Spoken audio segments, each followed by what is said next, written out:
Bonjour à tous.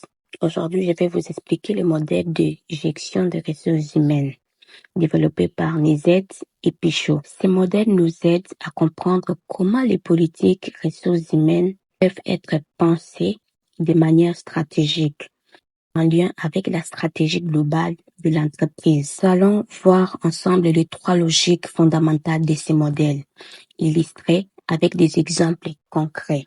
La première des choses, c'est d'abord l'idée principale du modèle. Selon Nizet et Pichot, la gestion des ressources humaines n'est pas une activité neutre. Elle est influencée par la stratégie de l'organisation, par son environnement et par la nécessité de maintenir une cohérence interne. Le modèle repose donc sur trois logiques fondamentales. La première logique, c'est la logique d'action. Deuxième logique, c'est la logique de la cohérence interne, de la cohérence externe.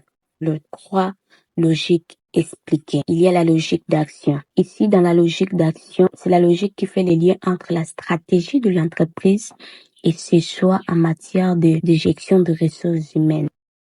Elle répond à la question « Que voulons-nous faire ?»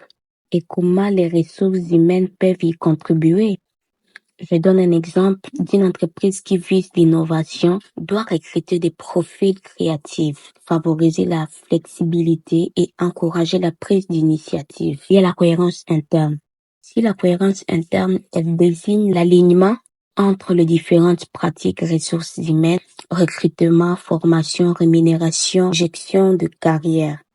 Une politique ressources humaines efficace repose sur l'harmonisation de tous ces éléments. Je donne l'exemple. Si une entreprise encourage la promotion interne, elle doit aussi offrir de la formation continue et un suivi personnalisé des compétences. Troisième position, nous avons la cohérence externe.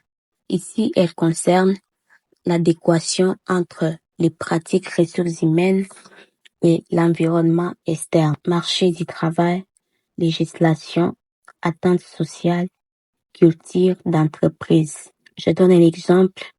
Après la crise COVID-19, de nombreuses entreprises ont introduit le télétravail pour répondre aux attentes des employés et respecter les contraintes sanitaires. En résumé, les modèles de Nizet et Pichot montrent que la gestion de ressources humaines doit être stratégique, c'est-à-dire logique d'action, doit être harmonieuse en interne, c'est-à-dire la cohérence interne, et doit être adaptée à son environnement, c'est-à-dire la cohérence externe. Ces modèles est un outil précieux pour analyser les politiques ressources humaines d'une entreprise et les rendre plus efficaces.